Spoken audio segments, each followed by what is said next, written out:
Okay, so imagine this. You're online, right about to buy those perfect jeans, Oh. and boom, just before you check out, the price jumps up like 25% higher. Ouch. Yeah, thanks to something called a tariff. Sound familiar? I think we've all been there. Yeah, today we're going deep into this world of tariffs that impacts way more than just our wallets. Yeah, you know what's so fascinating about tariffs is there are like these ancient relics that are still shaping our global economy and politics.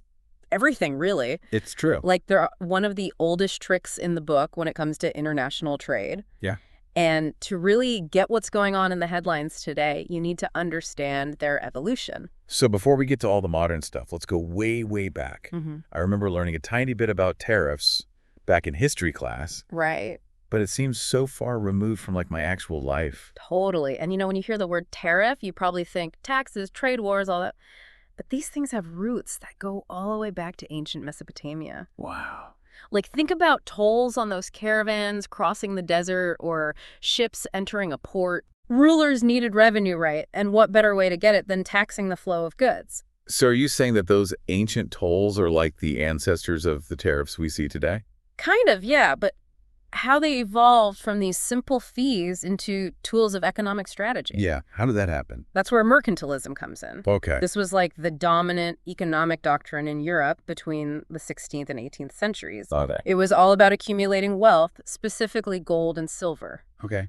And nations back then really believed that exporting more than they imported was the path to power. So tariffs became a weapon in this economic warfare. Exactly. Instead of just bringing in revenue, tariffs were a way to like control trade and by extension, amass wealth and power. Hold on. Doesn't that sound a lot like the protectionist arguments that we hear even today? You're so right.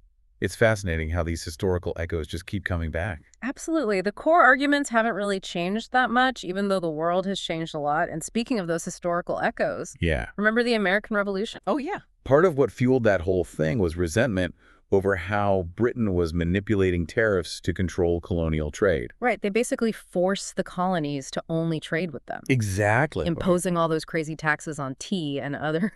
Exactly. Tariffs helped light the fire of a revolution. Wow. So they can be pretty powerful. Absolutely. But then after World War II, the world shifted more towards this idea of free trade. Okay. You had organizations like JTT, the General Agreement on Tariffs and Trade, Right. and later the World Trade Organization, or WTO. Mm-hmm. They emerged to try and dismantle those trade barriers. So if the trend was towards freer trade, why are we even talking about tariffs today? Yeah. Like, why haven't they just faded away? It's complicated. While those organizations did make some good progress, the allure of protectionism never really went away. Okay. Governments still find reasons, some legitimate, some maybe not so much, to hold on to tariffs as tools. So you're saying they do have their uses, but they can also be misused. 100%. Let's dig into that, because I think that's where things get really interesting. Absolutely. Let's dive into the main arguments governments use to justify tariffs. And I think the most classic one is protecting domestic industries. Right. The logic there is if you make imported goods more expensive, you shield your local producers from all that foreign competition. Right. It's like giving your own industries this little advantage. Exactly. Can you think of any examples of this in action? Well, what about those tariffs on imported steel that were all over the news a while back? Perfect example. The idea was to make foreign steel more expensive, give U.S. steel producers a boost, and protect American jobs in that sector. Right. It's about safeguarding those industries, even if it means that consumers might end up paying a little more. Exactly. And what other justifications can you think of? Well, what about national security? Yes. I mean, some industries are just considered crucial for a country's defense or to be self-sufficient. Absolutely. Even if they aren't the most, competitive on a global scale. That's right. So you might see tariffs on something like computer chips just to make sure there's a domestic supply in case there's a conflict, even if it means those chips cost more. That's a really good point. So it's not just about the economics, it's about that strategic control over those key resources. Exactly. And while it's not as common these days, governments sometimes also just use tariffs to generate revenue. Yeah. Yeah, it's true that in developed countries, tariffs don't usually make up a huge chunk of their income these days, but those are some of the main arguments you'll hear. Oh, But here's where things get a little trickier. okay.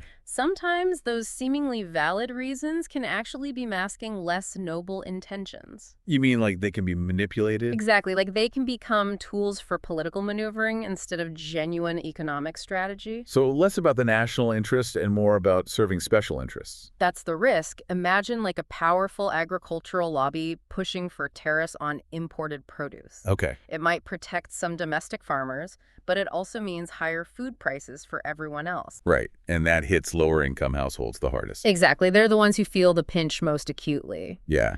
And then there's the use of tariffs as like this blunt instrument in international disputes, basically trying to strong-arm other countries into concessions that have nothing to do with trade at all. So it becomes like a power play. Yeah. To exert leverage, like saying, do this or we'll slap tariffs on your goods. Precisely. And even setting aside those deliberate manipulations, tariffs can have all sorts of unintended consequences. Like what? Higher prices, distorted markets, reduced consumer purchasing power. Yeah. The ripple effects can be huge. It makes me think about those trade wars we hear about all the time in the news. Uh-huh. How do those usually play out? It's kind of like this dangerous game of escalation. Okay. One country imposes tariffs. Maybe they say it's because of unfair trade practices. Right. And then the other country retaliates with their own tariffs, and it creates this tit-for-tat cycle that ends up hurting everyone involved. The recent U.S.-China trade war is a perfect example of that, right? Yeah. Yeah. It seems like all those back-and-forth tariffs did way more damage than good on both sides. That's a textbook case of how trade wars can just inflict pain on businesses and consumers alike. Okay, so speaking of fairness, Yeah. there's this argument that you often hear from some political leaders about leveling the playing field. Right. Like, what do they mean by that? They're basically saying that other countries have higher tariffs on their goods than vice versa. Okay. So their industries are at a disadvantage, and they call for raising their own tariffs to match. Right. They say it's only fair. It sounds logical on the surface, but I'm guessing it's not that simple. It's not that simple. What are the counter-arguments to that fairness stance? Well, first of all, that narrow focus on bilateral tariffs. Meaning just between two countries. Exactly. It misses the bigger picture of interconnected global trade. Right. A country might have a trade deficit with one partner, but a surplus with another. So it's about the overall balance, the net effect of all those trade relationships. You got it. And secondly, raising tariffs to match another country often backfires on the very consumers it's supposed to protect. How so?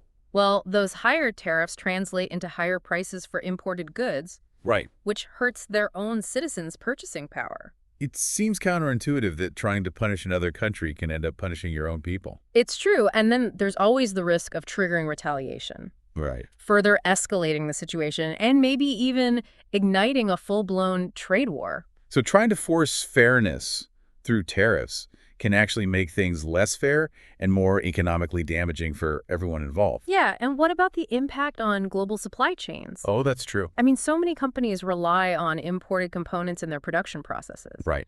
And higher tariffs on those inputs drive up their costs and make them less competitive globally. So it's not just about the finished products. It's about that whole intricate web of materials and components flowing across borders. Exactly. And those calls for fairness often overlook the potential harm to developing countries. Protecting those fledgling industries in those nations might actually require some level of tariffs. Give them time to grow. Exactly, allowing them time to grow and become competitive. So it's about giving them a chance to catch up. Uh-huh. And recognizing that a completely level playing field might stifle their development.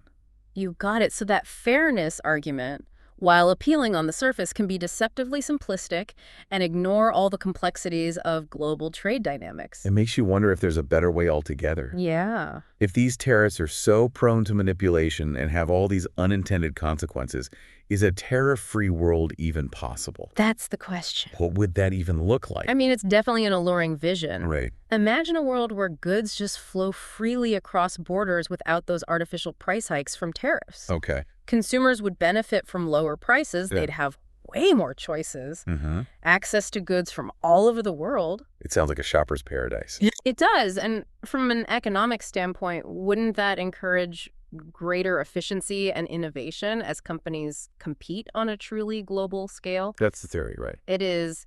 When countries can specialize in what they do best, it can really boost global productivity, and everyone benefits from that increased output.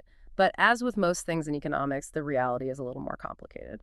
So what are the obstacles standing in the way of that tariff-free utopia? Well, you have to contend with domestic opposition. Meaning? Industries that benefit from protectionism, even if they're not that efficient, are going to fight really hard to keep those tariffs in place. Right. It's about protecting their own interests, even if it means that consumers have to pay more. It is. It's that classic tension between the needs of the few versus the needs of the many. What other obstacles are there? National security concerns are always going to be a factor. Oh. Countries might be hesitant to become completely reliant on others for essential goods, especially when there's all this global uncertainty or conflict. So it's about finding that balance between free trade and self-sufficiency, making sure you're not too vulnerable. Exactly. And then you have this thing called the prisoner's dilemma to contend with. The prisoner's dilemma. Yeah. Okay, I'm intrigued. Tell me more. So it's this classic game theory scenario that helps explain why, even if a tariff-free world would benefit everyone in the long run, individual countries still have this incentive to act in their own short-term self-interest, Okay. often with negative consequences for all.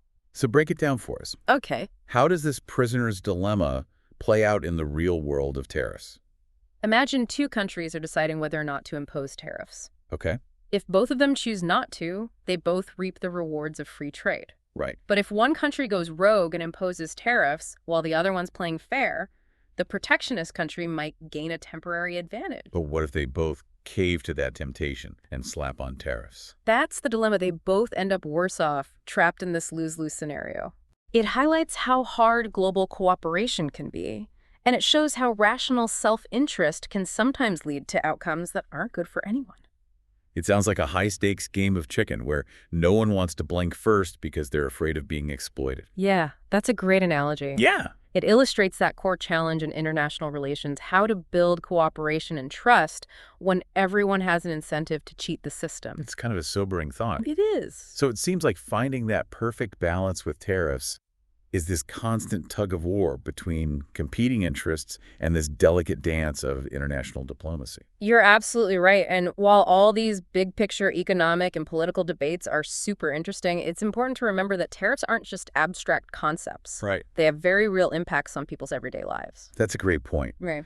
It's easy to get lost in the theoretical arguments, but ultimately these decisions about tariffs affect what we buy, how much we pay, even our access to certain goods and services. Exactly. Let's bring it down to earth and look at some concrete examples of how tariffs hit home literally.